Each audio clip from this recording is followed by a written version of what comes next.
वही बिहार है कि आज यहाँ पर छात्र मर रहा है। हर महीना में जितना भी एग्जाम हो, अगर एक महीना में 3 एग्जाम हुआ तो तीनों परीक्षा लीक हो रहा है। तो जिस समय संपूर्ण क्रांति का आंदोलन हुआ था उस समय जो भी वर्तमान बिहार के मुख्यमंत्री हैं उनके चला हुआ करते हैं। तो अपने भाषण में कर्पूरी जी और लोहिया जी और जयप्रकाश नारायण का ही नाम लेते और संबोधन करते और उन्हीं का रोजी रोटी पर ये लोग पल रहे हैं। जो बिहार के सीएम है, जब संपूर्ण क्रांति का आंदोलन हुआ था तो इंदिरा गांधी का सरकार हिल गया था। और अभी क्या है कि नीतीश कुमार का सरकार नहीं हिल पा रहा।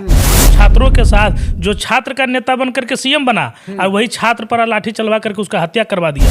जो पटना के डीएम है चंद्रशेखर, बताइए कि खुलेआम मीडिया के सामने छात्र को थप्पड़ मारता है और कोई भी प्रकार का कार्रवाई नहीं हो रहा है। उनके अंदर भी एक कमी है कि वो अब ये बात छोड़ दे कि हम मेडिकल के स्टूडेंट हैं, हम बीपीएससी के स्टूडेंट हैं, हम एसएससी के स्टूडेंट हैं, तो हम ग्रुप डी वाले हैं। ये सब चीज़ छोड़ करके सबको छात्र बनना पड़ेगा। नमस्कार, आप देख रहे हैं एचपी न्यूज़ और इस वक्त हम मौजूद हैं जमुई जिला में। आज आपको बता दें दोस्तों, हमारे साथ जो है एक जो चेहरा देख रहे हैं और ये चाहेंगे तो विधानसभा का सीट भी चुनाव लड़ सकते हैं। तो आइए हम सबसे पहले इनसे जानने का प्रयास करेंगे कि अभी जो है बीपीएससी को लेकर हमारे पूरे बिहार में हंगामा मच रहा है और कहीं न कहीं एक छात्र को जो है वहाँ पर आत्महत्या करना पड़ा। आखिर इसका क्या कारण है? कहाँ जो है हमारे बिहार सरकार सोए हुए है? हमारे जो बीपीएससी आयोग है, क्या लगता है उनको क्या समझ में आ रहा है? अभी उनका अगर ऑफिस जाते हैं तो छात्रों को प्रशासन के द्वारा मारपीट किया जाता है। तो सबसे पहले हम इनसे जानने का प्रयास करेंगे आखिर ये रीज़न क्या है, क्यों जो है गरीब को, बेटा को जो है डंडा का ही शिकार होना पड़ता है। कहीं ना कहीं कोई वैकेंसी निकलता है तो वो जो है रद्द हो जाता है, और रद्द होता है तो इतना बड़ा हंगामा होता है। आज जो है इतना बड़ा धरना हमारे बिहार में चल रहा है। तो सबसे पहले तो हमारे चैनल में आपको स्वागत है। धन्यवाद। जो आप लोग युवा के बातों को उठा रहे हैं, इसलिए आप लोग बधाई के पात्र हैं। आप एक चीज़ याद कीजिए, इस बिहार के ज़मीन से एक आंदोलन हुआ था छात्रों को ही लेकर के, जिसका नाम था संपूर्ण क्रांति, जिसका नेतृत्व किए थे लोकनायक जयप्रकाश नारायण। आज वही बिहार है कि आज यहाँ पर छात्र मर रहा है। हर महीना में जितना भी एग्जाम हो, अगर एक महीना में 3 एग्जाम हुआ तो तीनों परीक्षा लीक हो रहा है। 6 एग्जाम हो तो 6 का लीक हो जा रहा है। तो आखिर ये परिस्थिति कैसे पैदा हो गया है बिहार में कि छात्र का जो भी परीक्षा दे रहा है, एग्जाम का पेपर लीक हो जा रहा है और सरकार कुछ कर नहीं पा रही है। तो जिस समय संपूर्ण क्रांति का आंदोलन हुआ था उस समय जो भी वर्तमान बिहार के मुख्यमंत्री हैं उनके चला हुआ करते थे और उन्हीं के नाम से नेता बने हैं। ये लोग अपने भाषण में कर्पूरी जी और लोहिया जी और जयप्रकाश नारायण का ही नाम लेते और संबोधन करते और उन्हीं का रोजी रोटी पर ये लोग पल रहे हैं। जो बिहार के सीएम है, जो वर्तमान में जो नेता है, सभी लोग अभी बिहार में। तो एक चीज़ समझिए कि बिहार में विद्यार्थी कमज़ोर कैसे पड़ गया कि इसका प्रभाव अब नहीं दिखने को मिल रहा है। सबसे पहले ये लोग, जब संपूर्ण क्रांति का आंदोलन हुआ था तो इंदिरा गांधी का सरकार हिल गया था। और अभी क्या है कि नीतीश कुमार का सरकार नहीं हिल पा रहा। अभी तो अच्छा ऐश मौज कर रहे हैं, पूरा जो है अभी गांव गांव भ्रमण कर रहे हैं। तो वही बता रहे हैं कि जब ये लोग देखा कि छात्रों को यूनाइट होने से जब पूरे देश में क्रांति आ सकता है, देश का सरकार बदल सकता है, तो सबसे पहले ये लोग क्या किया कि छात्रों को गुलाम बनाना शुरू किया। किसी भी यूनिवर्सिटी में आप चले जाइए, जेएनयू से लेकर के पटना यूनिवर्सिटी या देश के अंदर किसी भी यूनिवर्सिटी में पहले छात्र संगठन हुआ करता था।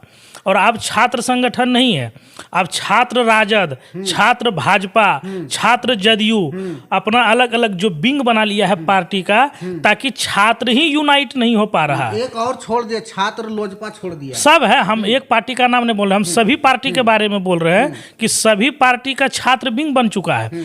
अब बताइए कि राजद वाला अगर विरोध करेगा तो बीजेपी वाला उसको सपोर्ट नहीं करेगा। अगर कहीं लोजपा वाला विरोध कर रहा है तो पता चला उसको कांग्रेस वाला सपोर्ट नहीं करेगा। तो ये जो व्यवस्था लाया गया इंदिरा गांधी की सरकार गिरने के बाद, सभी नेताओं का योगदान है कि स्टूडेंट के जो मूवमेंट रहता है, हर एक परिवार उससे जुड़ा हुआ रहता है। तो इस मूवमेंट को रोकने के लिए इसके संगठन में ही पार्टीशन कर दिया। और दूसरी बात एक और है कि अभी जैसे बीपीएससी का स्टूडेंट धरना प्रदर्शन दे रहा है, तो दूसरे सब्जेक्ट के जो लोग हैं जो दूसरा एग्जाम दिए हैं बीपीएससी को छोड़ करके, वो तमाशा बैठ करके भी देख रहे हैं कि हमको तो कोई मतलब नहीं है इससे। कल उसका भी पेपर लीक हुआ था और कल फिर आगे पेपर लीक होगा, तब फिर बगल वाले बीपीएससी वाले भी देखेंगे। तो छात्रों में ये जो संगठनात्मक जो ढांचा है वर्तमान में, वो भी गड़बड़ तरीके से चल रहा है। इसीलिए नीतीश कुमार जैसे अराजक तत्व जो है वो कुर्सी पर बैठ करके और तानाशाही से चला रहे हैं, लोकतंत्र नहीं चला रहे। 5 ब्यूरोक्रेट्स बैठे हैं और उन्हीं से पूरे बिहार में तहसीलवाते हैं। एक टाइम फेमस था जिसको आरसीपी टैक्स के नाम से जानते होंगे, तो कल एक टाइम वो मैनेज करते थे। एक अभी नया आदमी आए हैं मैनेज करने के लिए पूरे सिस्टम को, मनीष वर्मा जी। आजकल वो पूरा ट्रांसफर पोस्टिंग से लेकर के तरह तरह के विधि को मैनेज करते हैं। तो ये जो लोकतांत्रिक प्रक्रिया में छात्रों के साथ जो छात्र का नेता बन करके सीएम बना और वही छात्र पर लाठी चलवा करके उसका हत्या करवा दिया। जो पटना के डीएम है चंद्रशेखर, बताइए कि खुलेआम मीडिया के सामने छात्र को थप्पड़ मारता है और कोई भी प्रकार का कार्रवाई नहीं हो रहा है। तो ये तानाशाही यार, छात्रों के अंदर भी एक कमी है कि वो अब ये बात छोड़ दे कि हम मेडिकल के स्टूडेंट हैं, हम बीपीएससी के स्टूडेंट हैं, हम एसएससी के स्टूडेंट हैं, तो हम ग्रुप डी वाले हैं।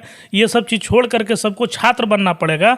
और ये मूवमेंट सही टाइम है बिहार में अब आंदोलन करने का और देश में भी आंदोलन करने का। सर, सोनू का आत्महत्या क्या लगता है? अभी जो है एग्ज़ाम रद्द जो हुआ है, री एग्ज़ाम भी ले लिया जाएगा, लेकिन जो सोनू चल गए, क्या लगता है वो सोनू वापस आएगा? और इसका इल्ज़ाम किस पर पड़ना चाहिए, बीपीएससी आयोग पर या फिर नीतीश कुमार पर? देखिए, इसमें तो सबसे पहला नंबर है कि जब धरना प्रदर्शन कर रहा था तो इसका सबसे पहला सीधे जिम्मेवार है जो वहाँ के लॉ एंड ऑर्डर उस डिस्ट्रिक्ट में देख रहे थे, जो वहाँ के पुलिस कमिश्नर हैं, जो वहाँ के डीआईजी हैं, वहाँ के जो डीएम हैं, जो संबंधित सब कंसर्निंग ऑफिसर है, वो लोग तो सीधे जिम्मेवार है, क्योंकि लाठी तो नीतीश कुमार करके डायरेक्ट चार्ज किया नहीं। तो जो डायरेक्ट सबसे पहले वो पदाधिकारी जिम्मेवार है जो इसको ऑर्डर दिया लाठी चलाने का।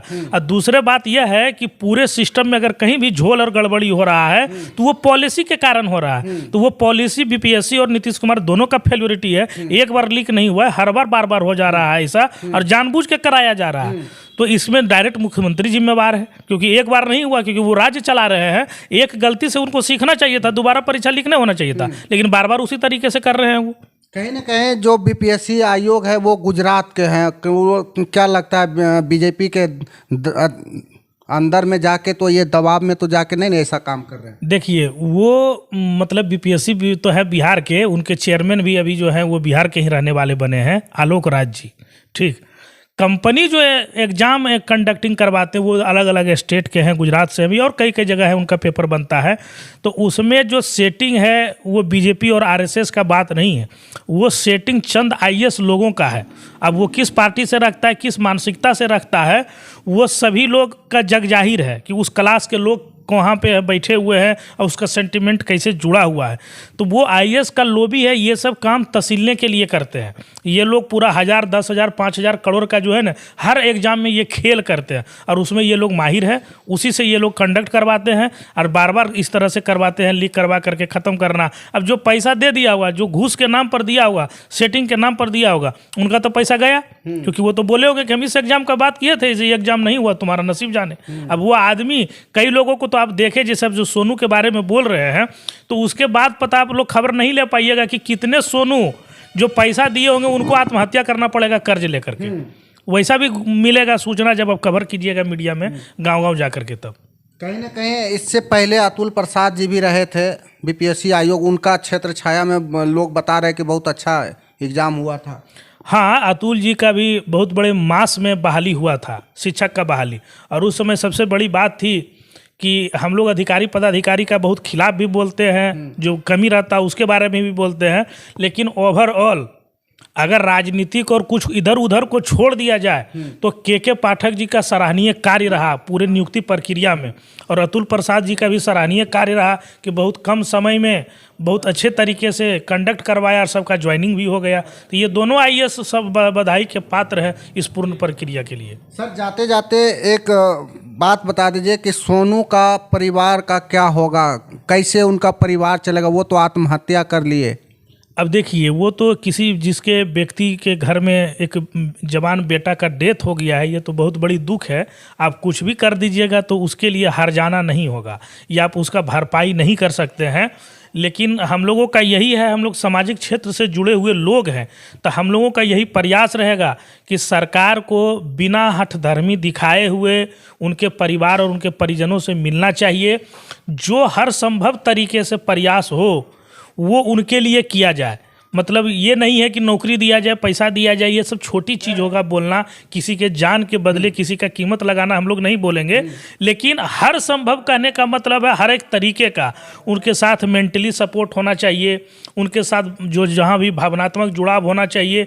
सरकार के किसी न किसी पदाधिकारी को या उसके जो प्रतिनिधि हैं वो जाना चाहिए, उनके परिवार से मिलना चाहिए। नहीं तो फिर ये गलत मैसेज जाएगा कि हम लोग कुछ भी कर रहे हैं, कैसे भी हो जा रहा है, कोई सुनने वाला नहीं है, समाज में ये गलत संदेश जाएगा। चलिए, तो क्या कुछ कहना चाहते हैं? अभी जो आपने सुने सोनू के बारे में, क्या कुछ कहे? सोनू के साथ क्या न्याय होना चाहिए? और बीपीएससी के छात्र जो अभी धरना पर है, तो कहीं ना कहीं किसान का बेटा ही है, गरीब का बेटा ही है, जो रिक्शा चलाते, ठेला चलाते, उन्हीं का बेटा है। तो क्या कुछ कहना चाहते हैं? कमेंट बॉक्स में कमेंट करके ज़रूर बताएं। आप देख रहे हैं एचपी न्यूज़। धन्यवाद।